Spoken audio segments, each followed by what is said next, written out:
पुणे व पिंपरी चिंचवड शहरातील हिंदू हृदय सम्राट बाळासाहेब ठाकरे आपला दवाखान्याची सद्यस्थिती व त्यासाठीच्या निधी उपलब्धतेबाबत विधान परिषदेच्या उपसभापती डॉक्टर नीलम गोरे यांनी आरोग्य विभागाकडून दूरदृश्य प्रणालीद्वारे आढावा घेतलाय।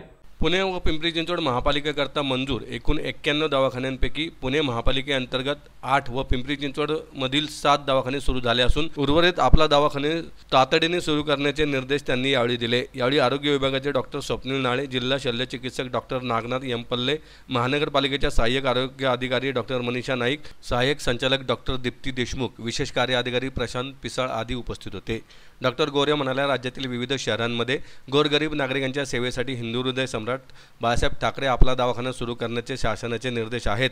त्यानुसार आपला दवाखाना सुरू करण्यासाठी ज्या ठिकाणी स्वतःच्या जागा उपलब्ध आहेत तेथील भाड्यापोटी मिळणारा निधी, जागेची डागडुजी, नूतनीकरण, यंत्रसामुग्री खरेदी, अतिरिक्त औषधे खरेदी यासाठी वापरण्यास मान्यता घेण्यासाठी प्रस्ताव तातडीने सादर करावेत।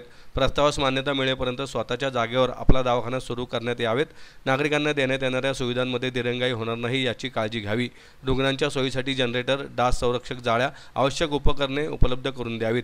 झोपडपट्टी भागात पावसाळ्यात पाणी साठून रुग्णांची गैरसोय होणार नाही अशी जागा निवडावी। अशा ठिकाणी जिल्हा वार्षिक योजनेतील निधी वापरून बांधकाम डागडुजी करावी अशा सूचनाही त्यांनी दिल्या आहेत।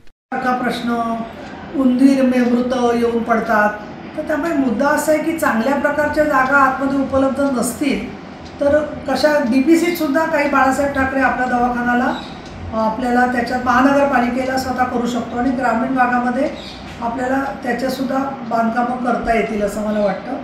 तर आजच्या बैठकीचा अत्यंत मर्यादित विषय आहे आणि तो असा की आपल्याला हे भाड्याचे पैसे जे आहेत पुणे शहरामध्ये, पुणे महानगरपालिकेमध्ये तिथे जिथे स्वतःच्या जागा आहेत तिथे ते भाड्याचे पैसे आपल्याला दुरुस्ती, आणखीन अतिरिक्त उपकरणं, अतिरिक्त औषधोपचार याच्यासाठी उपलब्ध करून देण्यासाठी आरोग्य संचालनालयाच्या सगळ्या कार्यक्रमामध्ये मी स्वतः मंत्री महोदयांसमोर आणि माननीय अजितदादा पवार यांच्यासमोरही मांडलं होतं आणि तशी काही हरकत नाही असं त्याच्यावरती प्रकाश आंबेडकरजींनी मत व्यक्त केलं होतं। परंतु ते नियमानुसार कसं करता येईल आणि कधी लवकरात लवकर त्याच्यामध्ये काही अडचणी असतील तर त्या सांगून त्याचं निराकरण कसं करता येईल हे ठरवण्यासाठी आजची बैठक आहे।